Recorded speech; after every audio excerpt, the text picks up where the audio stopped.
Olá, meus caros, estamos aqui para mais uma abordagem, mais uma apresentação sobre pontos da nossa realidade jurídica pós-Covid-19. Então, na nossa primeira apresentação, nós falamos sobre aspectos gerais, uma base legal de vários aspectos a respeito dessa pandemia, desde lá, mês passado, mês retrasado, reconhecimento pela OMS, reconhecimento pelo nosso país, que nós vivemos numa situação de calamidade sanitária, gerando isso um monte de aspectos legais. Na primeira apresentação a gente deu um foco sobre a manutenção de emprego, sobre linha de crédito, sobre o Corona Voucher, como o pessoal vem chamando aí o programa de renda mínima, em razão dessa situação de calamidade sanitária que acaba desaguando numa situação de preocupação econômica, e foi mais ou menos isso que nós demos o enfoque na primeira apresentação, um pouco mais densa, um pouco mais extensa. Num segundo momento, a gente fez uma apresentação de aspectos jurídicos de uma maneira geral, como que fica o trabalho do advogado, dos profissionais do direito, pós-reconhecimento da pandemia. Nós temos que se adequar a essa nova realidade, seja com home office, seja com suspensão de trabalhos presenciais para outras profissões, não só para o pessoal da área jurídica, como trabalhar nesse mundo virtual, até dando dicas sobre utilização de métodos aí de reuniões online. Nunca o processo digital foi tão interessante, nunca a questão das audiências por videoconferência foram tão importantes, e espero que essa realidade, na parte boa dessa mudança, nessa atualização, que ela venha para ficar. E na nossa proposta hoje, nós vamos dar um enfoque mais no ramo de direito de família. Claro que numa aula curta não dá para a gente aprofundar demais. A ideia é que a gente traga informações básicas daquilo que pode ser útil para os profissionais do direito, principalmente, de forma gratuita, para pensar quais as problemáticas que podem surgir, que estão surgindo agora em razão do coronavírus, e como a gente vai trabalhar com isso na área do direito de família, tá bem? Então a ideia é dar esse foco hoje nessa terceira apresentação sobre a área do direito de família. Na próxima a gente vai falar de questão de direito de obrigações, contratos, plano de saúde, relação escolar, revisão contratual, aluguel, algumas pessoas me encaminhando esses pedidos de pauta, e a gente vai falar um pouquinho, provavelmente na quarta, ou se não der, na quinta apresentação, tá ok? Então vamos lá, para quem não me conhece, não assistiu às outras apresentações, fica a dica aí, a primeira dá esse aspecto geral, a segunda da atuação do profissional do direito com essa nova realidade, voltado principalmente para o advogado, e agora, direito de família, tá bem? Daqui para frente cada pauta vai ser com um aspecto diferente para um tema, para uma competência dentro do direito. Me chamo Mário Balqueiro, juiz de direito da primeira vara de execução criminal em Campo Grande, juiz desde 2002, professor da Escola da Magistratura, e a ideia desse projeto gratuito é a gente levar mais informações, principalmente práticas, como eu escuto às vezes de alunos, no livro a gente não acha essas discussões práticas. Então, principalmente discussões voltadas à situação da pandemia, óbvio, a gente não vai achar, porque é tudo muito novo, e às vezes a literatura especializada ela traz questões teóricas, às vezes questões comuns, mas não traz esses aspectos mais concretos, mais particulares, que é normalmente onde a gente mais atua no dia a dia, tá bem?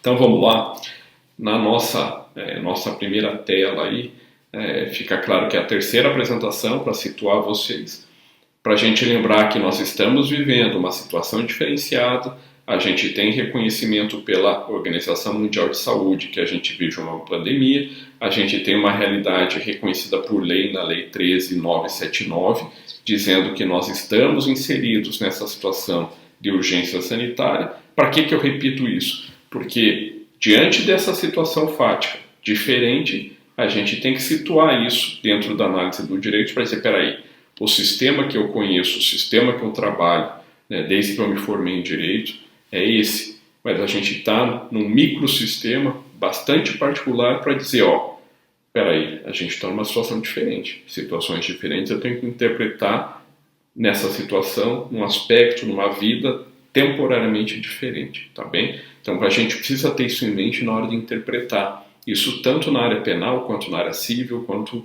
na área de família, que é o que nós vamos abordar hoje.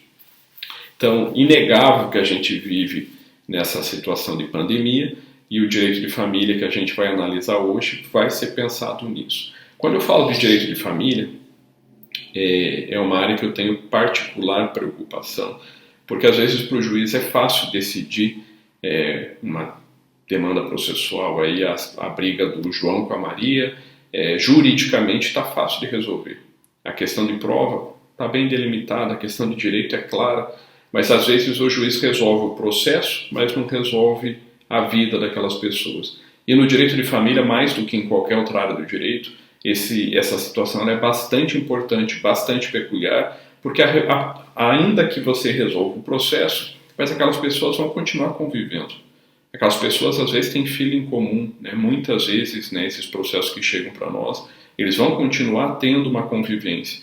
Então é muito importante que a gente resolva a lide na vida dessas pessoas, né? A lide, para quem ainda é acadêmico, às vezes está assistindo aí para se inteirar de assunto novo, não é do direito, esse conflito, essa pretensão resistida, A quer alguma coisa, o B não concorda, ou B quer diferente, e há esse conflito.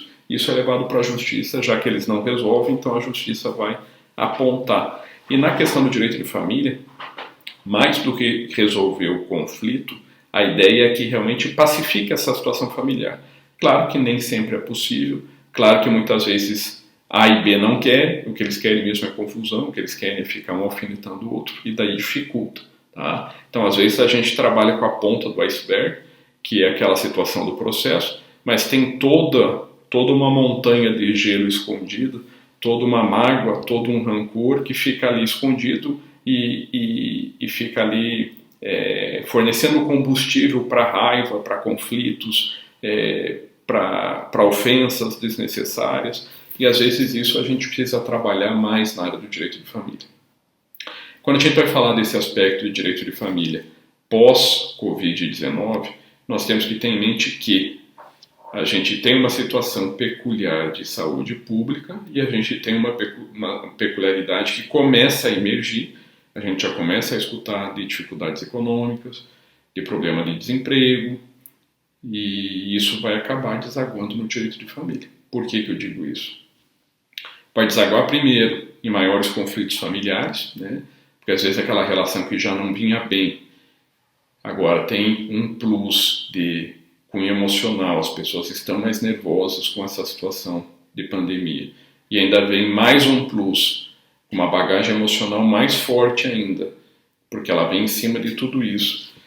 E ela traz um aspecto econômico, né, de quebra da empresa, de desemprego, de falta de funcionário, né, de falta de clientela no restaurante, de falta de clientela no comércio, a loja do shopping que não abre, o trabalhador doméstico que foi dispensado.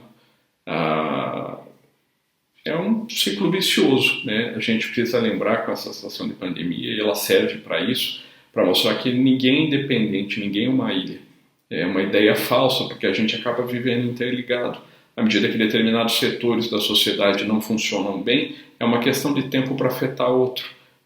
Então talvez sirva para a gente parar para pensar o quanto é importante que todo mundo, né, viva bem, que todo mundo cresça intelectualmente, financeiramente. A ideia não é passar ninguém para trás, e a ideia não é nem puxar quem está melhor para ficar pior. A ideia é que todo mundo consiga se ajudar. E a pandemia mostra muito isso, né? Porque se a população não se cuida, o risco da população como um todo adoecer é maior.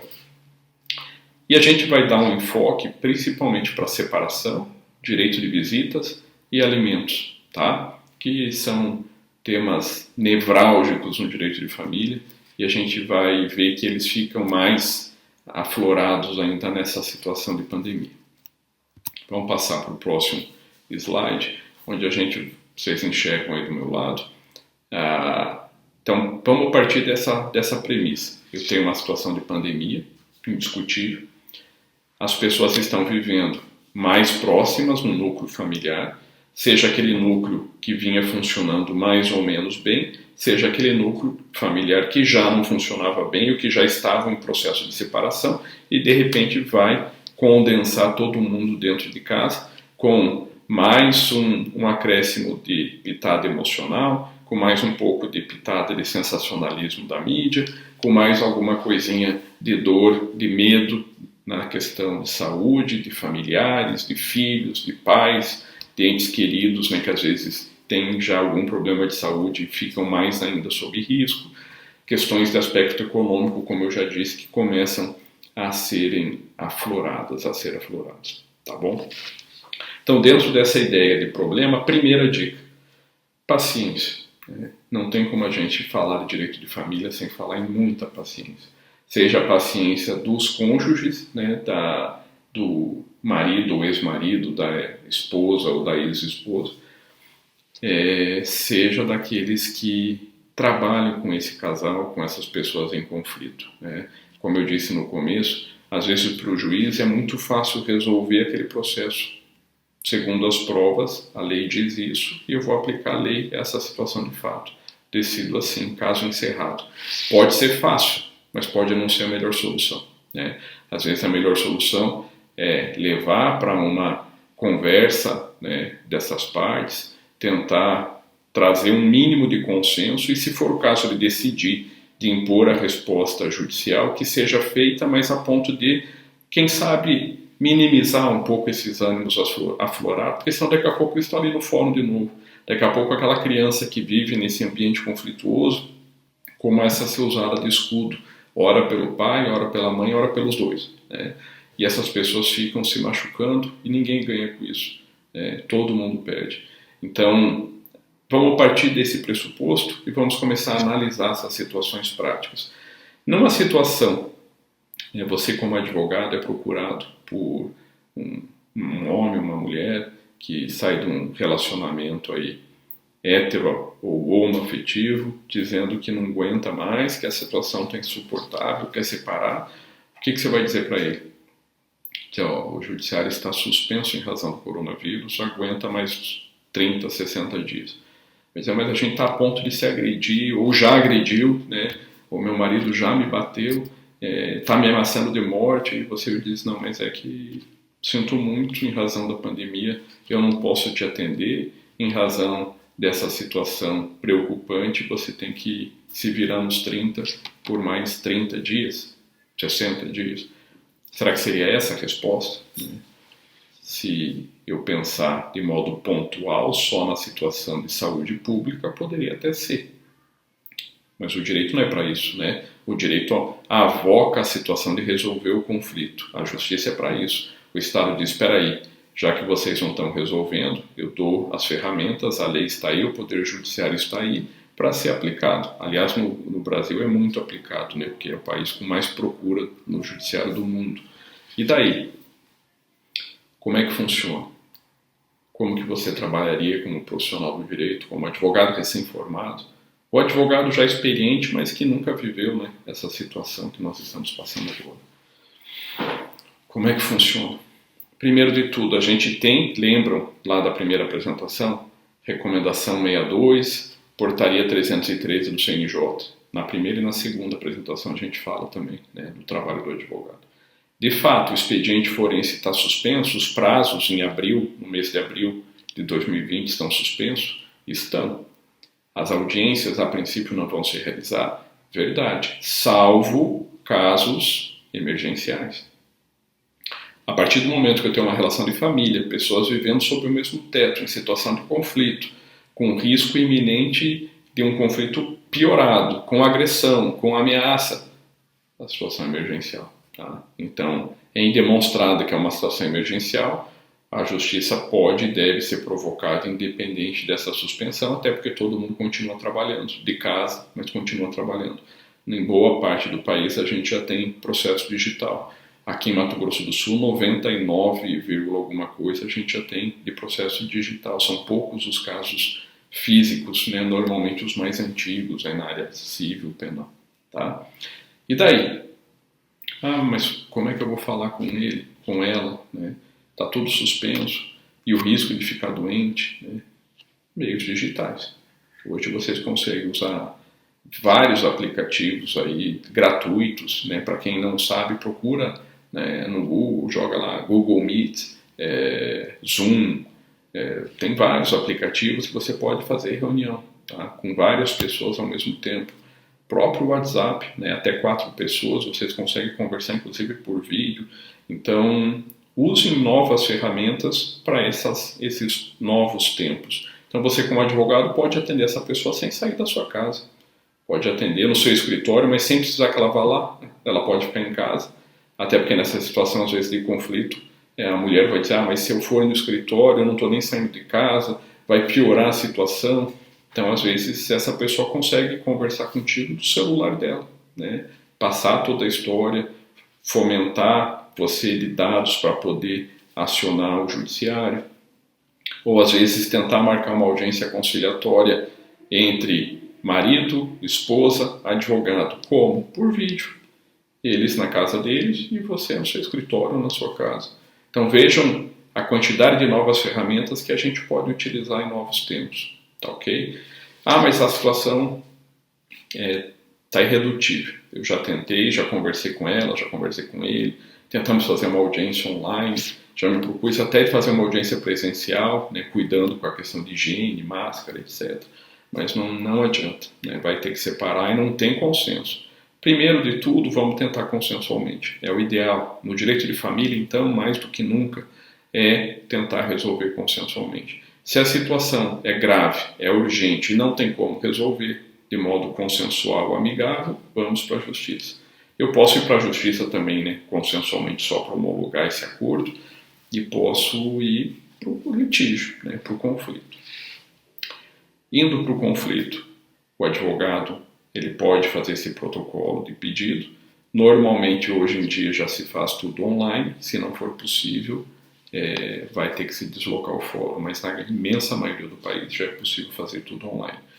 E os documentos, já que eu não quero ter o contato pessoal com as partes e tal, digitalização, né? Hoje em dia também você consegue baixar programa de celular e o seu cliente consegue fotografar o documento lá, e ele transforma em PDF, te envia e você consegue fazer o anexo para a petição, para colocar na sua petição do processo, tá ok? Professor, mas eu sou antigo já na área, tenho muito tempo de profissão, não estou acostumado a isso. Pede para o teu filho, para o teu neto ajudar, porque eles vão saber, tá? Então fica uma dica aí. Às vezes, se não tiver ninguém que manje de informática para te ajudar, pede ajuda para um advogado mais novo, que entenda mais essa situação de informática, ou procura um técnico dessa área de informática. Às vezes você liga para uma pessoa de uma outra área que não é do direito e vai te ajudar a trabalhar nesse aspecto mais técnico aí da informática. Então, primeiro passo, tentar resolver amigavelmente. Segundo passo, utilizar novas técnicas digitais para evitar o contato físico, né, entre as pessoas. Se não tiver jeito, cuidado com a higiene. Terceiro passo, lembrem-se que a recomendação 62 e a portaria 313 do CNJ, ela suspende como regra geral prazos, audiências, etc. O expediente continua ocorrendo de forma residencial, né? O pessoal do judiciário trabalhando em casa, eu estou trabalhando em casa, inclusive agora é o primeiro final de semana que eu vou tentar me dedicar a estudo e aula, porque estava trabalhando direto com a quantidade de pedidos na área criminal, não estava dando tempo para nada. Mas a justiça continua funcionando, tá bom? Nesses casos de urgência, né, o que costuma acontecer? Separação de corpos, né, é aquele pedido onde vai ser provocado o juiz para dizer: juiz, a situação está insustentável, está perigosa, quero que você tire fulano de casa, né, porque a gente vem conversando, eu vou ficar em casa com as crianças, ou ele já saiu de casa mesmo, eu quero que proíba ele de entrar em casa, a situação está perigosa. Isso é uma separação de corpos, proíbe as pessoas de terem esse contato físico, e hoje em dia dá para a gente proibir até contato visual por outros meios, como celular, por exemplo. O professor, está em desuso separação de corpos? Nessas situações mais graves, de fato está. Por quê? Antigamente a gente fazia uso da separação de corpos para resolver esse conflito imediato. Hoje em dia, com a questão da Lei Maria da Penha, a gente usa as medidas protetivas para isso, né? Então acaba que muitas vezes quem faz essas vezes não é nem o advogado, é o delegado, porque a vítima de uma agressão, de uma ameaça, ela vai procurar a polícia e a polícia faz um pedido para o juiz a respeito dessas medidas emergenciais, né? Para tirar a pessoa da casa, para proibir a pessoa de se aproximar, até medidas um pouco mais extremas, como colocar tornozeleira eletrônica, por exemplo, né? Ou até uma prisão preventiva para coisas bem mais graves. Tá ok? Então, separação de corpos é uma medida viável para utilizar nessa época de pandemia.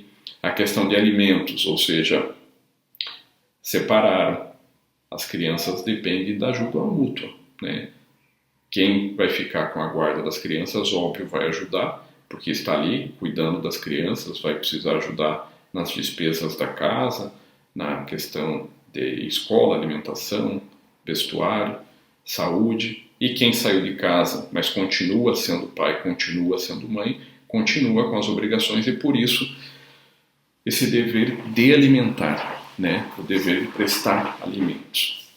Então isso não muda nada, a gente continua com essas obrigações sendo pai e mãe, basta haver esse desligamento, né, permanente de quem está morando junto, mas a gente continua tendo essas obrigações e os alimentos vão ser fixados mesmo em época de pandemia, tá ok? Claro que a gente tem uma situação toda diferente aí, mas a regra dos alimentos continua valendo. Vínculo parental, né, relação de parentesco, necessidade do hipossuficiente, a necessidade da criança nesse caso, e a possibilidade de pagamento do alimentante, né? O alimentando é a criança, o alimentante é o pai, a mãe, que precisam subsidiar esse incapaz. Então, eles vão precisar pagar, claro, dentro da necessidade da criança e da possibilidade que eu tenho com a minha profissão, com a minha renda, com os meus rendimentos, tá?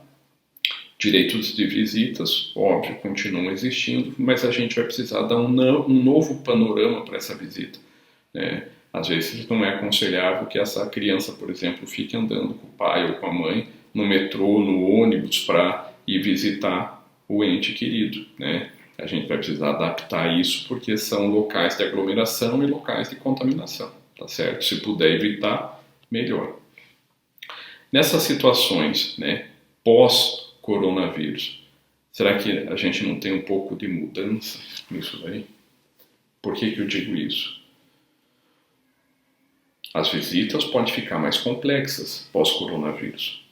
Eu vou trazer um caso concreto daqui a pouco, acho que sem ser nesse próximo slide, no outro, no penúltimo, sobre decisão judicial já sobre direito de visita, sobre essa nova realidade do coronavírus.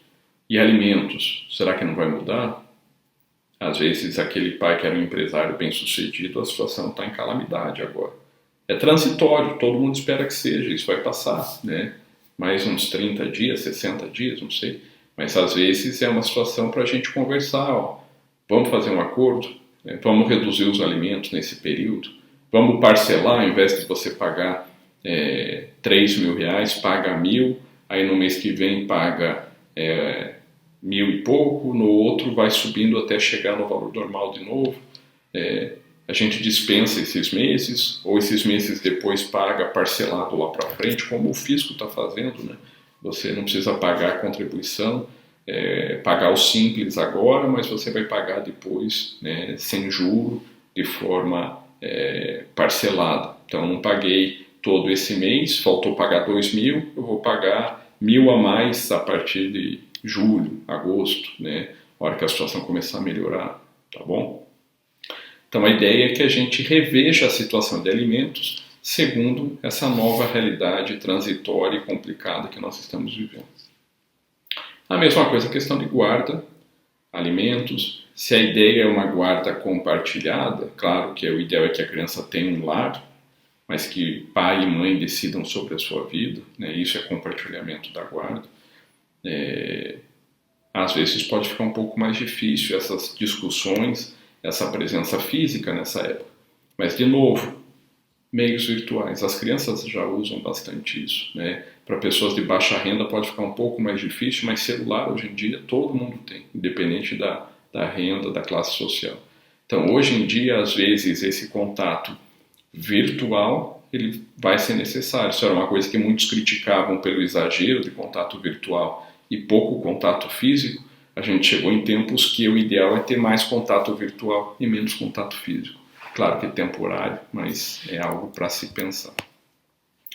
Dentro dessa realidade do coronavírus, nós temos que pensar que, além da situação emocional que pode aumentar aflorar os ânimos, pode até aumentar a violência doméstica, é um tema que a gente vai falar um pouco quando for para a área criminal, né? Se discute se com a quarentena a violência doméstica aumentou, diminuiu.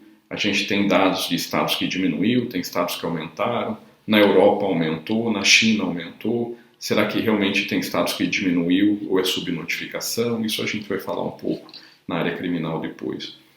E a gente tem aspectos econômicos, né? Porque, por exemplo, quem paga alimentos pode estar passando por dificuldade financeira. E daí? Talvez seja uma grande pergunta na área de família agora, né? Como que eu vou pagar os alimentos? Né? O que eu estou tirando de renda por mês não é o valor dos alimentos. Não dá para eu pagar minhas contas. E daí, como que eu vou fazer? Tá? É isso que a gente já vai analisar. Então, como eu já falei, quando a gente fala de alimentos, eu tenho o dever do alimentante, né? Normalmente é pai e mãe, e tenho a necessidade do alimentando, no caso, via de regra, os filhos. Isso está lá no artigo 1694, né, do Código Civil, né, artigo 1694 e parágrafos, e o juiz se baseia nesse binômio, e vocês, como advogados, por exemplo, se baseiam nisso também para pedir, né, para dizer, precisa-se de alimentos para o fulano, porque ele está em situação que depende de alimentos, ele depende de vestuário, ele tem tal problema de saúde, ele faz tal tipo de tratamento. Então a gente precisa pensar nos alimentos, onde a mãe ou o pai que está, né, cuidando dele de forma mais permanente arca com parte da despesa, e a gente precisa de alimentos numa ordem estimada aí de tanto. E daí vai tentar se discutir, né, dentro desse pedido até onde a outra parte consegue chegar.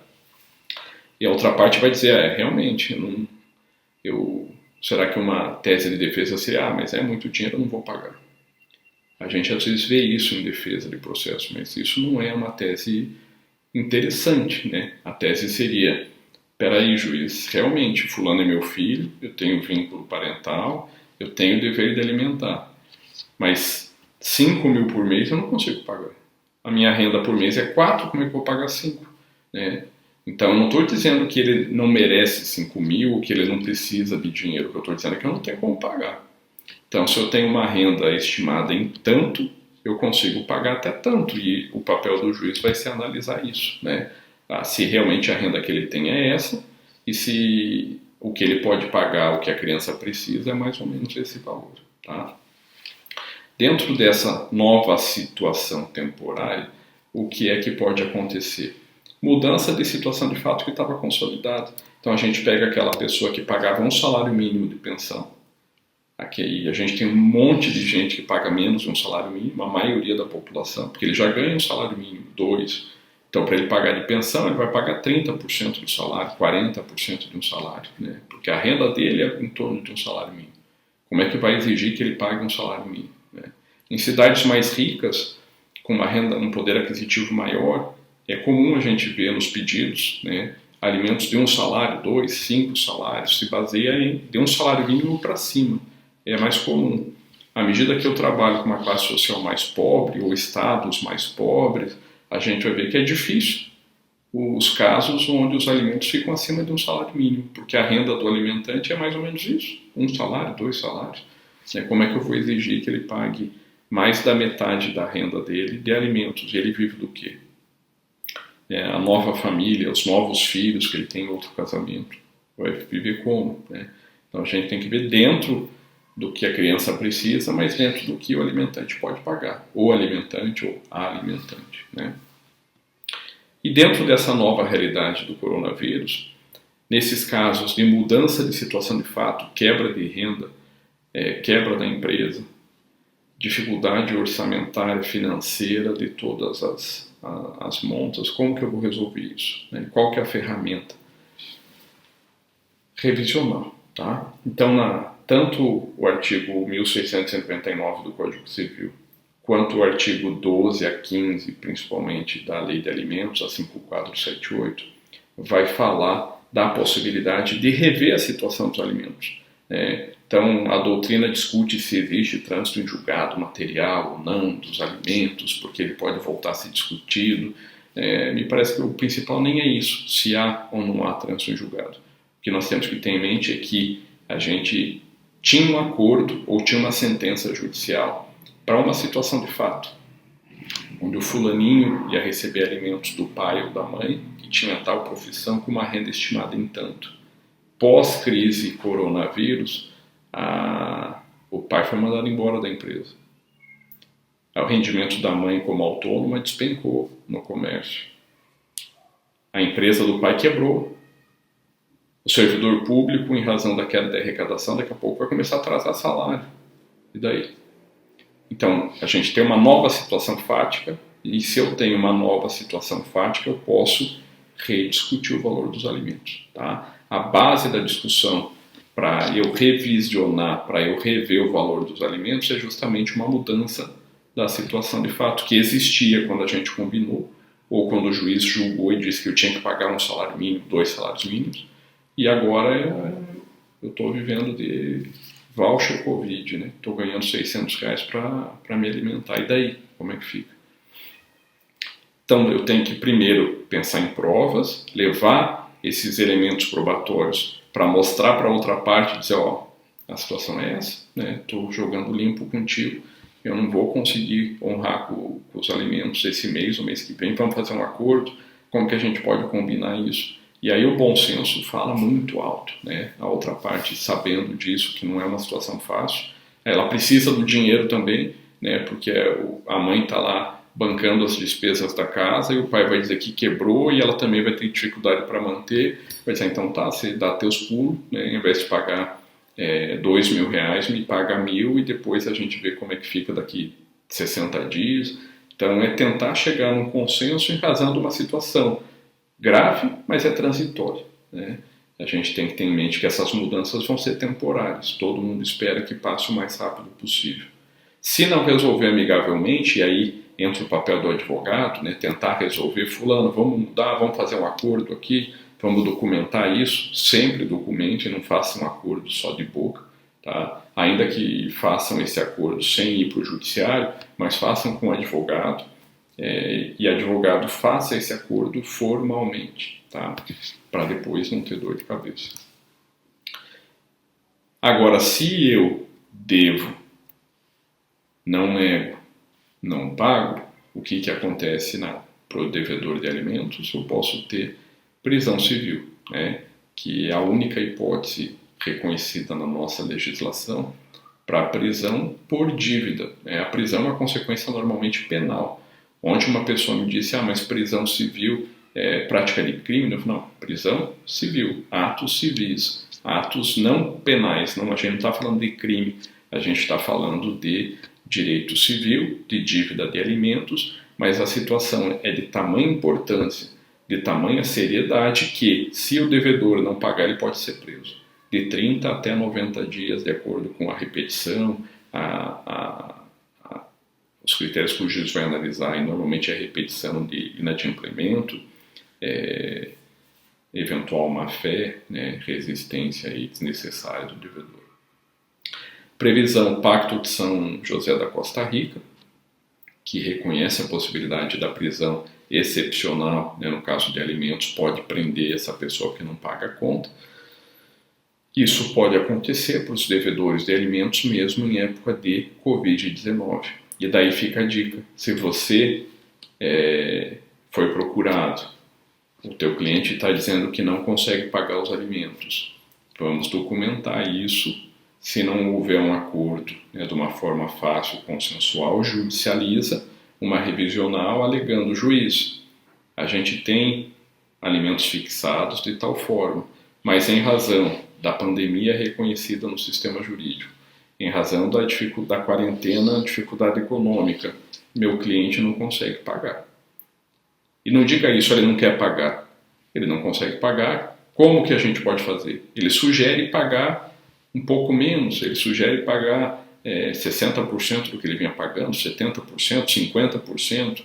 Ele se compromete em 90 dias começar a pagar essa diferença e mostrar boa vontade em resolver, né? Porque à medida que você diz eu devo, não nego e não vou pagar, você vai ganhar a antipatia do juiz, tá?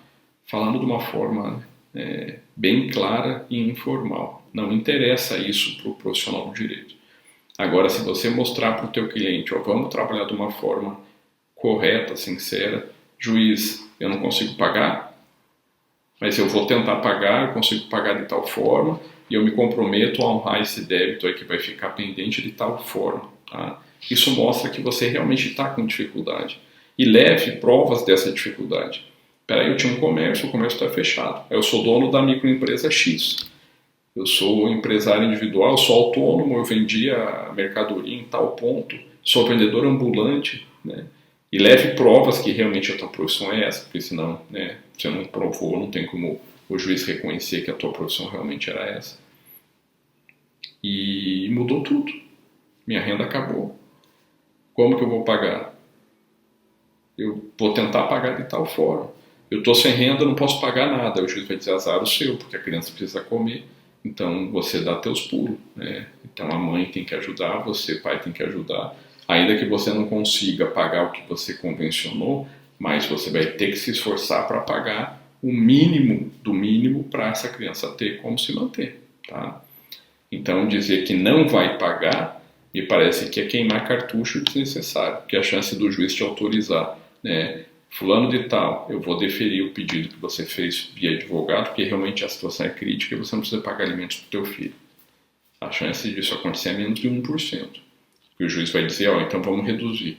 A situação é grave, realmente você provou, e vamos reduzir por 30, 60, 90, 180 dias até se você se recuperar.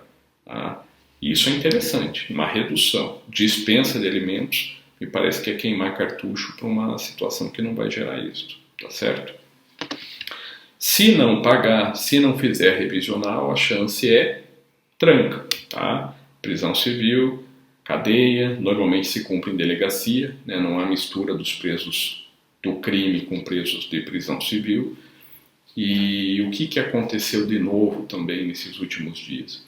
A gente tem o HC 569332, relatoria do ministro Salomão, publicado dia 31/3 agora, né, recente, autorizando, a partir da recomendação 62 do CNJ, a partir de um grande público de pessoas, né, presas em razão de não pagar alimentos, que essas pessoas fiquem presas em casa. E daí o judiciário pode mandar utilizar algumas ferramentas para controlar se essa pessoa realmente está presa em casa.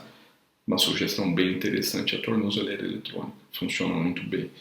E para que isso? Para evitar que essas pessoas fiquem no ambiente estatal, aglomeradas, com a chance de alguém acabar de ser preso, chegar lá com coronavírus, passar para o resto, passar para os policiais, que passam para os seus familiares e vira essa disseminação que nós estamos aprendendo como que funciona.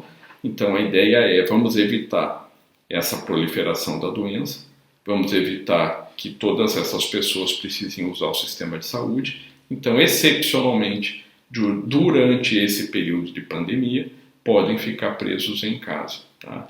Durante o período da pandemia, tá? Então, se for o caso de pedir uma prisão domiciliar, né, como advogado, é interessante vocês utilizarem esse precedente, esse julgado do HC coletivo, né, que diz que cabe a prisão domiciliar, mas lembrem que é durante o período de pandemia. Reconhecida que a situação cessou, não caberá mais. Para a gente não alongar muito, né, trazendo essas hipóteses aí, me parece que nós, pensando em pandemia e direito de família, os dois principais aspectos para uma abordagem rápida, simplificada, são: pensem nos alimentos, principalmente na questão de revisional, para quem não pode pagar.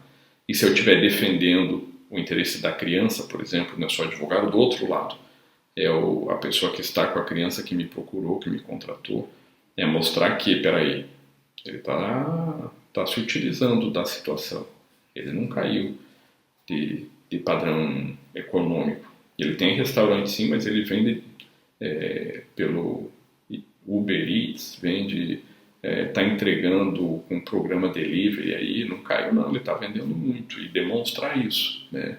Então ele mudou a forma de trabalhar, mas a renda não piorou. Ele está dizendo que tinha uma renda de 10 mil e agora caiu para 3 mil, mas não é verdade.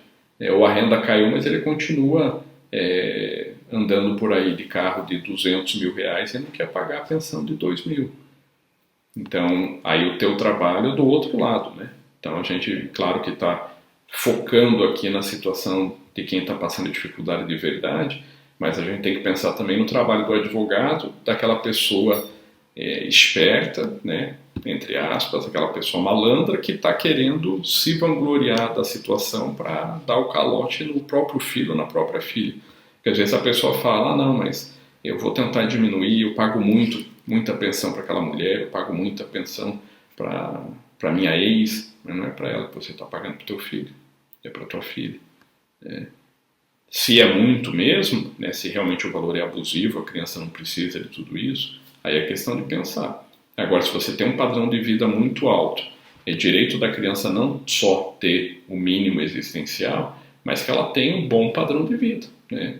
Não é porque ela não mora mais com o pai ou ela não mora mais com a mãe muito bem sucedida que ela só vai ter o que comer, né? Ela tem que ter, então, uma pensão maior do que a média das crianças recebe, porque ela é filha de uma pessoa bem sucedida, né? Por isso que a gente vê aí por aí pensão, por exemplo, de um jogador de futebol, de um artista famoso, ele paga um valor muito mais alto do que aquele trabalhador, né, braçal que ganha salário mínimo.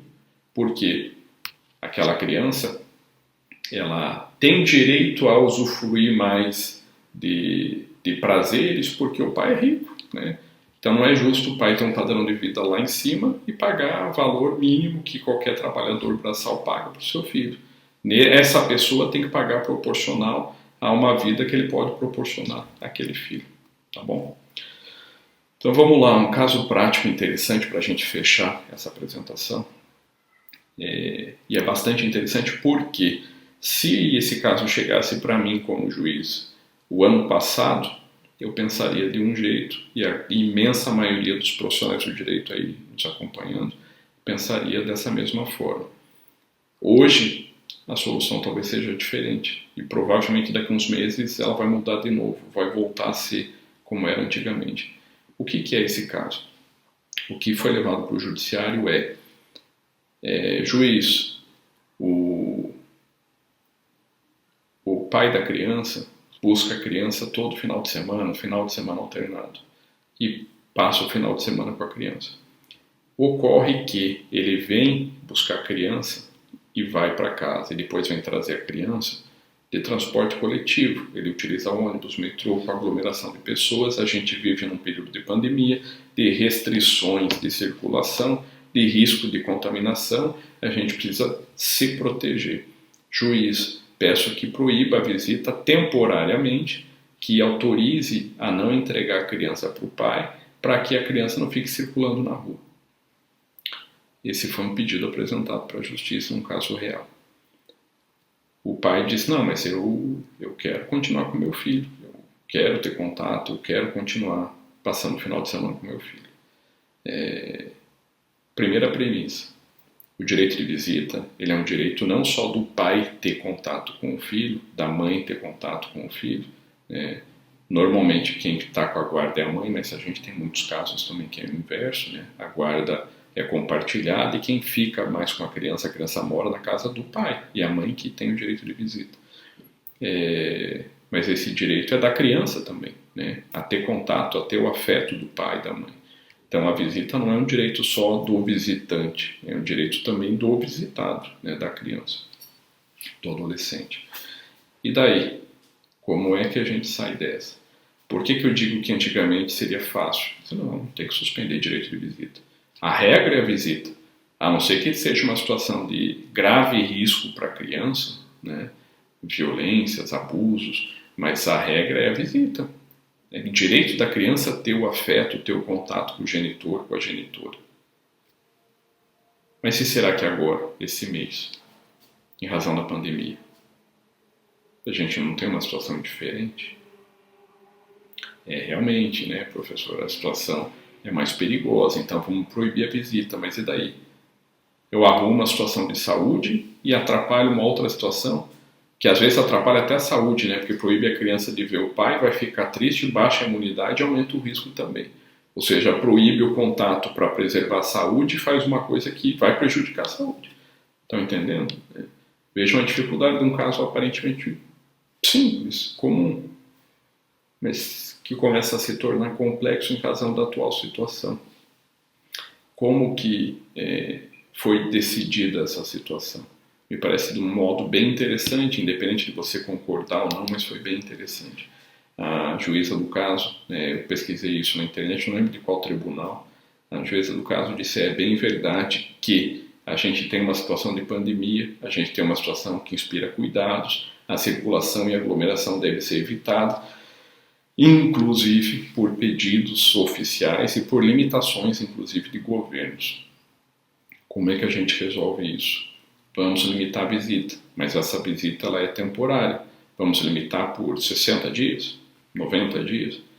Mas e daí a criança vai ficar sem ter contato com o pai? Me parece que é você arrumar algo que não pode não funcionar bem e estragar algo que vinha funcionando bem. E na decisão a juíza disse com uma condição: a gente pode suspender a visita tradicional, porque realmente vivemos uma situação de dificuldade de saúde, mas mãe, já que você pediu, você, para ter essa decisão, ela é condicionada a fornecer os meios digitais cabíveis para contatos digitais. Então vai ter que disponibilizar uma internet de qualidade, um smartphone ou um computador com câmera, alguma forma para que a criança possa ter contato, no mínimo semanal, como era a visita antes, ou vamos colocar aí, cada 2, 3 dias, ou toda noite, determinado horário para que a criança possa conversar com o pai, ou que a criança que mora com o pai possa conversar com a mãe. Então a gente evita a aglomeração, a circulação, o risco de contaminação, mas dá uma adaptada. É claro que não é o ideal, o contato físico é importante, mas dentro de uma situação crítica, arruma uma solução onde a criança consiga ter contato com o pai sem precisar esse deslocamento, essa aglomeração, esses riscos maiores. E o mais importante, isso é temporário. A gente está dando uma solução aí de 60 dias, por exemplo. Ou durante o reconhecimento da pandemia pelo governo federal, pela OMS, resolveu isso em no máximo 90 dias, tudo volta a ser como era antes. Ou seja, é uma decisão de eficácia temporária no tempo. Ela vai valer a partir de agora, condicionada a realmente o pai poder ter o contato com a criança de formas digitais, e resolvida a situação de pandemia, tudo solucionado. Outra coisa, não era a discussão do processo, pelo menos pela notícia não tinha isso, mas é uma outra situação para se pensar. Vamos supor que esse pedido seja feito em São Paulo, por exemplo, São Paulo capital, que é a cidade com maior casos, maior número de casos de Covid-19. Ou em outras cidades aí, Brasília, Fortaleza, Manaus, as cidades que estão com maior quantidade de casos e que têm uma necessidade de um nível maior de cuidado. Me parece bastante interessante essa solução da juíza. Agora vamos pensar que essa mãe, esse pai, essa criança ou essas crianças vivem numa cidade do interior pacata sem sequer um caso de Covid-19 reconhecido. E daí? Justificaria? Mas o pai vai buscar a criança e leva ela para casa a pé, horários que não tem grande circulação, aglomeração, vai de bicicleta, vai com o carro próprio, a cidade não tem uma situação de pandemia instalada. Então me parece que analisar o caso concreto e dizer, peraí, nesse caso não justifica. Claro, nesse caso concreto que a gente está falando, era numa cidade, se eu não me engano foi na capital de São Paulo. Era uma situação que realmente preocupa, mas 80% ou mais das cidades não vivem essa situação, pelo menos por hora. Então me parece que nesses casos não seria uma medida necessária, e a gente precisa priorizar a relação pais e filhos sem haver uma limitação, já que não há uma pandemia instalada para a ponto de impedir a relação pais e filhos, tá ok? Então, dentro dessa proposta de levar informações de áreas diversas do direito, segundo essa nova realidade que nós estamos vivendo aí, né, pós-Covid-19, durante Covid-19, acho que era isso que a gente tinha para falar em linhas breves. Ficam essas dicas. Qualquer coisa pode me mandar perguntas relacionadas ao tema aí pelo Instagram. E o projeto, como eu falo desde o começo, é gratuito. A ideia é levar essas informações, essas dicas, não só para os operadores do direito, que são a maioria das pessoas que eu tenho contato aí pela rede social, e os alunos da pós-graduação. Apesar que eu atuo, né, na área criminal, mas como juiz a gente acaba atuando em tudo, né? Até há pouco tempo eu era juiz de vara que misturava várias matérias, e a única coisa que eu peço é passem esses dados para pessoas que trabalham na área, que têm informação, pessoas que estão passando por isso, para que tenham essas informações, se tranquilizem, levem ideias e que as pessoas, acima de tudo, se ajudem, né? Busquem umas soluções amigáveis, consensuais, que a gente saia dessa crise fortalecidos, mais pacientes, mais humanos, né? Talvez essa crise toda sirva para a gente parar o porquê e o para quê da nossa existência aqui na Terra, tá bom? Espero que tenha ajudado. Até a próxima.